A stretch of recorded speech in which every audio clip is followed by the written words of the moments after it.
Hitler का देश और झूठलर का देश को हम नहीं बनने देंगे महोदय। और हम लालू जी के पार्टी से हैं महोदय।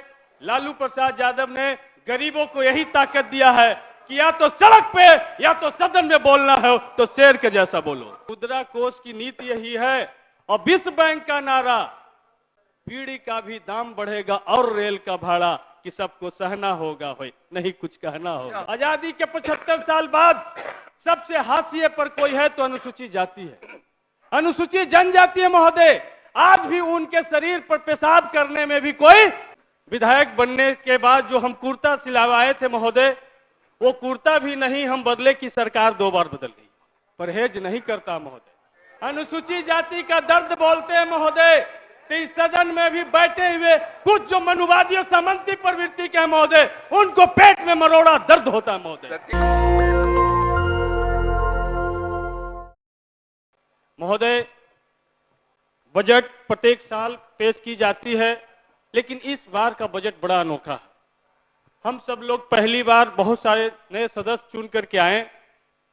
हम लोगों ने अंबेडकर, लोहिया, कर्पूरी के विचारधारा को पढ़ा, समझा और उसके रास्ते पर संघर्ष करके यहां तक आए। लेकिन जिस तरीके से विधायक बनने के बाद जो हम कुर्ता सिलवाए थे महोदय, वो कुर्ता भी नहीं हम बदले की सरकार 2 बार बदल गई। ये स्थिति है सरकार की महोदय। वो लगता है कि लोहिया क्या सोचते होंगे, अंबेडकर क्या सोचते होंगे और कर्पूरी क्या किस तरह का लोकतंत्र की परिकल्पना किए होंगे महोदय। कर्पूरी ठाकुर जी को भारत रत्न दिया गया, लेकिन महोदय उनके विचारधारा को तिलांजलि देने के बाद ऐसा किया गया। इसलिए महोदय, बजट पे हम बोलते हुए क्या बोलेंगे? बजट पे तो हम यही बात बोलेंगे महोदय कि बजट बेचारा बोल रहा है, क्यों है आप उदास? मैं आयु का खास हूं, गांधी जी का दास, लंगोटी पहना दूंगा, लंगोटी पहना दूंगा। ये सबको लंगोटी पहनाने की तैयारी चल रहा है महोदय। ये सबके जो कमाई है महोदय, आम आदमी की कमाई कहां जा रही है बजट में दिख नहीं रहा महोदय। रोजगार, अस्थायी रोजगार का कोई उपाय बजट में नहीं दिख रहा महोदय। और साफ साफ कहना चाहते हैं महोदय कि बजट इस बार लगभग टोटल जो बजट है महोदय 2,42,992 करोड़ रुपए का बजट पेश किया गया महोदय। इस 2,82,900, सही बात है, वित्त मंत्री महोदय ने हमें करेक्ट किया महोदय, बोलने दीजिए। लेकिन महोदय इस बीच में एक और बात हुई है बोलने दीजिए महोदय। विजय चौधरी जी यहां पर हैं। जातीय आधारित गणना का आंकड़ा भी सार्वजनिक किया गया महोदय, और इस आंकड़े के माध्यम से महोदय आंकड़ा साफ साफ कहता है कि अनुसूचित जाति की संख्या आंकड़े के अनुसार जो 16% थी वो 20% हो गई, जनजाति की जो 1% थी वो 2% हो गई महोदय। लेकिन क्या इस बजट में वो चीज दिखाई पड़ता है जो नीतीश कुमार जी कहते थे कि जिसकी जितना संख्या भारी उसकी उतनी हिस्सेदारी हम देने का काम करेंगे?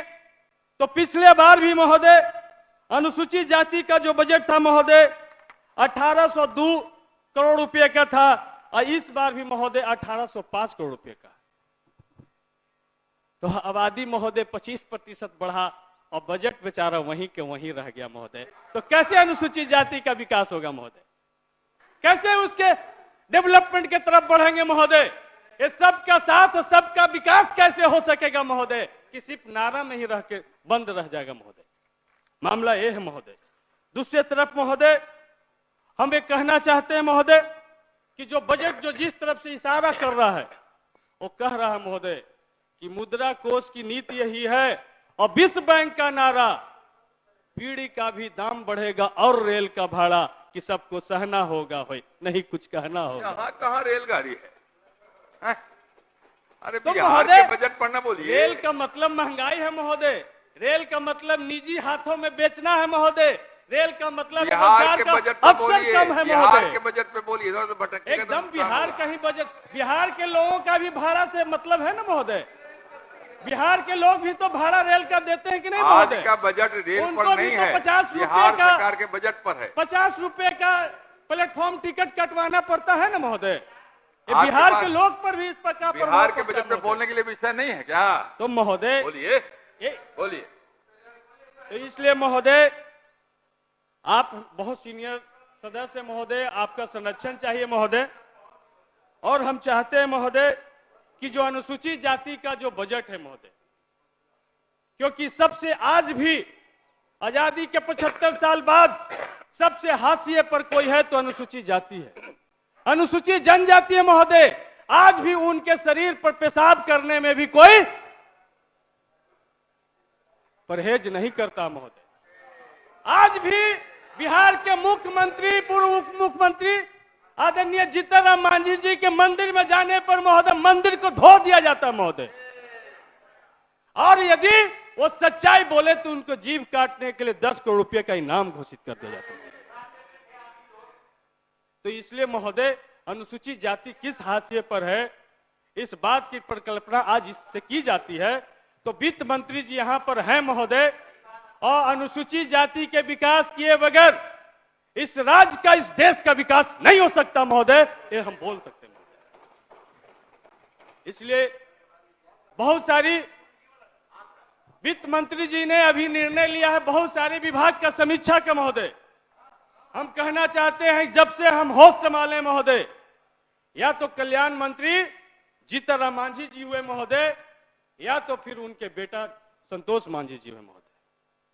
और उस छात्रावास से हमारा ताल्लुकात रहा महोदय, और संजोग से जीतन राम मांझी जी की जो कमेटी अनुसूचित जाति जनजाति कल्याण समिति, उस समिति के हम मेंबर भी हैं महोदय। उनके साथ पूरा बिहार घूमने का हमको मौका मिला महोदय। लेकिन बिहार का एक ऐसा छात्रावास नहीं मिला जहां पे जीतन राम मांझी और कमेटी के लोग बैठ करके बच्चों के साथ में भोजन कर सके। ये जानवर वाला भोजन आज भी उनको परोसा जा रहा महोदय। इसलिए महोदय ये इस तरीके और इस बात की सर रिपोर्ट महोदय कमेटी के माध्यम से हम लोगों ने सरकार को भी भेजा महोदय। देख लेंगे, और देख लेंगे। दूसरी बात महोदय हम बताना चाहते हैं महोदय, हम देखेंगे। गया जिला से हम आते हैं महोदय, मखदूमपुर से हम विधायक महोदय। गया जिला में 18-19 का जो वित्तीय वर्ष था महोदय, उसमें 34 करोड़ रुपए की अवैध निकासी बगैर ट्रेजरी के स्वीकृति के की गई महोदय। एक कमेटी के माध्यम से जांच कराई गई महोदय, उसमें डीडब्ल्यू को तो सस्पेंड किया गया महोदय, लेकिन उस समय के तत्कालीन मंत्री पर किसी तरह का कोई कार्रवाई नहीं किया गया महोदय। यदि वित्त मंत्री जी में, मुख्यमंत्री जी में समीक्षा ही करना महोदय, तो सबसे पहले कल्याण विभाग के समीक्षा की जाए कि आखिर दलितों की स्थिति क्यों नहीं बदली, आखिर क्यों नहीं बदली महोदय। इस बात की समीक्षा होनी चाहिए। हमें चाहते हैं कि यहां पर सरकार बैठे हैं और इस तरफ उनको लेके जाना चाहिए महोदय। रही बात इस महोदय अनुसूचित जाति का जब दर्द हम बोलते हैं महोदय, अनुसूचित जाति का दर्द बोलते हैं महोदय, तो इस सदन में भी बैठे हुए कुछ जो मनुवादी और सामंती प्रवृत्ति के हैं महोदय, उनको पेट में मरोड़ा दर्द होता है महोदय। सतीश जी क्या सुनिए, ये सुनिए, संविधान सतीश जी। हमको इजाजत अरे नहीं सतीश देता जी। अपनी बात रखने को। अरे सतीश जी और हम लालू जी के पार्टी से हैं महोदय। लालू प्रसाद यादव ने गरीबों को यही ताकत दिया है कि या तो सड़क पे या तो सदन में बोलना है तो शेर के जैसा बोलो। बजट पर तो बोलो ये लालू भाई। प्रसाद यादव जी ने ताकत दिया महोदय। बोलिए बजट पे। तो बजट इसलिए बोलिए। महोदय बोली हमारी जो है सो सदन में भी है महोदय, सड़क पे भी है महोदय। इसलिए महोदय हम कहना चाहते हैं, शिक्षा विभाग की बड़ी चर्चा हो रही थी महोदय, और हम लोगों ने 17 महीने में हमारे नेता तेजस्वी प्रसाद यादव जी ने एक विश्व रिकॉर्ड बनाने का काम किया कि 70 दिन में 2,17,000 शिक्षकों की नियुक्ति पत्र गांधी मैदान में बुला करके बांटने का काम किया महोदय। इसलिए महोदय हम पूछना चाहते हैं कि आखिर ये सरकार बदलते एक क्या मजबूरी आन पड़ी कि शिक्षा क्षेत्र में भी आउटसोर्सिंग को बढ़ावा दिया जाने लगा महोदय। एनडीए ही ना आप हैं। अरे इधर देख के बोलो भैया, इधर तो देख। भैया हाँ बोलिए। आउटसोर्सिंग को बढ़ावा दिया जाने लगा महोदय। जो रात्रि प्रहरी की नियुक्ति माननीय विधायक लोग की अध्यक्षता में किया जाता था, जिसका मानदेय 5,000 रुपया तय करते थे महोदय, अब आउटसोर्सिंग के माध्यम से 10,000 रुपया दिया जाएगा, लेकिन वो भी उसको नहीं मिलेगा महोदय। ये इस तरीके से माननीय विधायकों को जो अपमानित किया जा रहा महोदय सरकार के द्वारा, इसमें सरकार के भी विधायक है, विपक्ष के भी विधायक हैं, इसमें संशोधन होना चाहिए महोदय। या तो माननीय विधायकों को उस कमेटी से बाहर कर दिया जाए, या तो रखा जाए तो उनकी प्रतिष्ठा की रक्षा की जाए महोदय, ये हम कहना चाहते हैं महोदय। और आउटसोर्सिंग में महोदय सबसे महत्वपूर्ण चीज है कि यदि आरक्षण को खत्म करना है तो उसको विभाग को आउटसोर्सिंग में डाल दो। उसमें न अनुसूचित जाति को आरक्षण मिलेगा, न जनजाति को मिलेगा, न अति पिछड़ा को मिलेगा, न आर्थिक रूप से समान वर्ग के बच्चों को भी मिलेगा महोदय। जिसको वो ठेकेदार चाहेगा उसको बहाल करेगा अपने शर्तों पे, जिसको चाहेगा उसको लात मार के निकाल देगा महोदय। ये है आउटसोर्सिंग का। तो इसलिए आउटसोर्सिंग के तरफ जो जा रहे हैं, हम इस सरकार से, डबल इंजन की सरकार से हम अपील और मांग करते हैं महोदय कि आउटसोर्सिंग में भी रिजर्वेशन पॉलिसी को लागू किया जाए महोदय। बगैर रिजर्वेशन पॉलिसी के आउटसोर्सिंग कहीं भी मजदूरों को हित कर नहीं हो सकता महोदय, सभी वर्ग को समान अवसर नहीं दे सकता महोदय। इसलिए आउटसोर्सिंग में भी रिजर्वेशन को लागू किया जाए महोदय। और आउटसोर्सिंग तो हम लोग पछता नहीं, उसको खत्म किया जाए महोदय। और बाकी दूसरे तरफ महोदय जदयू के साथी लोग बैठे हैं, बहुत आंदोलन किए, बाबू जगजीवन राम छात्रावास को जब बंद किया जाने लगा, खत्म किया जाने लगा, तो क्या यकीन करें कि अब डबल इंजन की सरकार बनी है तो अब देश में बाबू जगजीवन राम छात्रावास को नहीं बंद किया जाएगा? क्या यकीन करें कि बाबू जगजीवन राम छात्रावास जहां और नहीं खुला है वहां पे खोलने की व्यवस्था की जाएगी? इसलिए महोदय सरकार में आना और जाना ये लोकतंत्र की खूबसूरती है महोदय।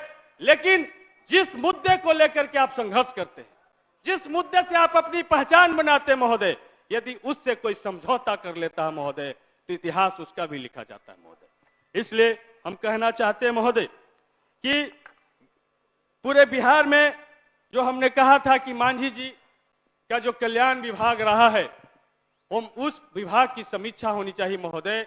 आज वहां पे जो स्थिति है आउटसोर्सिंग से, जो वहां पे रात्रि प्रहरी या तो गार्ड बहाल किए जाते हैं महोदय, रसोईया बहाल किए जाते हैं। शर्मनाक स्थिति जब आया, जब मांझी जी के सामने आकर के वो बोल रहे थे कि हमरा तो 2600 रुपया पे मिला हो, हमरा तो 3200 रुपया मिला हो, कुछ उपाय करूं हमारे बाल बच्चा के पेट न चलाए। तो क्या इसी तरह का आउटसोर्सिंग की परिकल्पना हम लोगों ने किया था? क्या इसी तरीके का हम लोगों ने व्यवस्था चाहा था कि मजदूरों को आउटसोर्सिंग से माध्यम से उनको हम काम देंगे, लेकिन 3200 और 2600 रुपया में हम उनको काम देंगे? और गया का, जहानाबाद का एक एक विद्यालय की जांच करा ली जाए। अगर उस विभाग के पदाधिकारी हैं, देवेश सेहरा जी उसके विभाग के अच्छे पदाधिकारी हैं, हम उनसे निवेदन चाहेंगे इस सदन के माध्यम से कि एक एक विभाग की जांच कराई जाए और शपथ पत्र मंगाया जाए कि कितने आउटसोर्सिंग मजदूरों का पीएफ अकाउंट खुलवाया गया महोदय। बगैर पीएफ अकाउंट खुलवाए उनको आउटसोर्सिंग पे रख लिया जाता महोदय। इसलिए हम कहना चाहते हैं कि बिहार के गरीब गुरबे के साथ नहीं खेला जाए महोदय। गरीब गुरबे हमारे साथ होते हैं तभी हम सदन में आने के लायक होते हैं। यदि गरीब गुरबे का साथ छूट गया महोदय तो सदन में आने के लायक हम नहीं बचेंगे महोदय। तो उनके हितों के साथ में उनकी हितों की रक्षा की जाए महोदय, ये हम सदन के माध्यम से हम कहना चाहते हैं महोदय। दूसरे तरफ महोदय, हम शिक्षा विभाग में महोदय, शिक्षा विभाग का बजट है, नियोजित शिक्षक महोदय सड़क पर हैं, जो मांग कर रहे हैं, जो पिछली सरकार ने घोषणा की थी कि उनको बिना शर्त उनको राजकर्मी का दर्जा का जो बात था महोदय, हम सदन से चाहते हैं, वित्त मंत्री जी यहाँ पर हैं, शिक्षा मंत्री भी वही है महोदय, तमाम सरकार यहाँ पर है, उनको बिना शर्त राजकर्मी का दर्जा दिया जाए महोदय। कितनी बार उनसे परीक्षा ली जाएगा? एक ही 12 साल 15 साल पढ़ाने के बाद उनसे परीक्षा लेने की बात की जा रही है। आउटसोर्सिंग से फिजिकल शिक्षकों की बहाली हुई, मात्र लगभग 2600 शिक्षक है महोदय, जिनको मात्र 8000 रुपया मिलता है।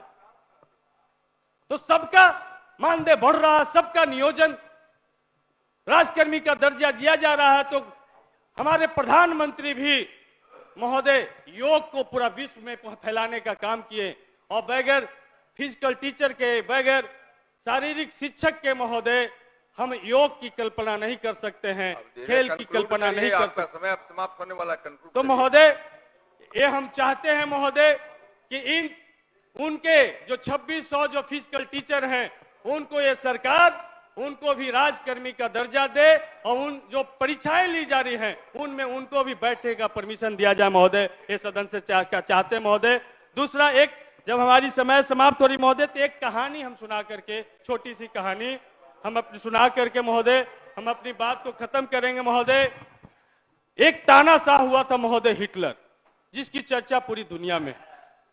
वो हिटलर कुछ भी करता था, कितना भी पब्लिक पे जुल्म करता था, सारा प्राइवेट सेक्टर बेच देता था, लेकिन लोग उसको जयकारा करते। हिटलर का नाम तो बजट में नहीं है महोदय, बजट में है क्या? कहानी है महोदय। आप भी सदन में बहुत कहानी सुनाते थे महोदय, एक मेरी भी कहानी सुन लिया जाए महोदय। तो महोदय वो हिटलर की जयकारा होता था, तो प्रेस मीडिया के साथियों ने पूछा कि आप इतने पब्लिक पर जुल्म करते हैं, आप इतने गरीबों पे जुल्म करते हैं, आपका जयकारा क्यों लोग करता है? तो उन्होंने कहा कि हम ऐसे नहीं बताएंगे, आओ एक बंद कमरे में प्रेस कॉन्फ्रेंस करते हैं। और वहां पर एक मुर्गा को लाया गया महोदय, जिंदा मुर्गा को, और जिंदा मुर्गा को लाने के बाद महोदय हिटलर ने उसके सारे पंख को नोच दिए, सारे शरीर से लहूलुहान खून बह रहा था महोदय। और उसके बाद मीडिया के लोग अवाक होकर देख रहे थे कि क्या कर रहे हैं हिटलर।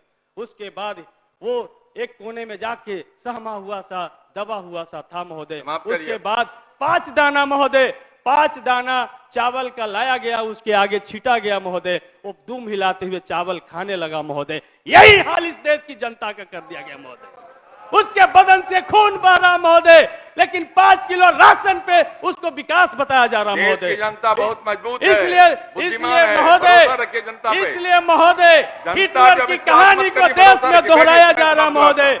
इसलिए जब हिटलर शाही नहीं चली महोदय, तो ये देश किसी भी मोदी शाही को, नीतीश शाही को बर्दाश्त नहीं करेगा महोदय।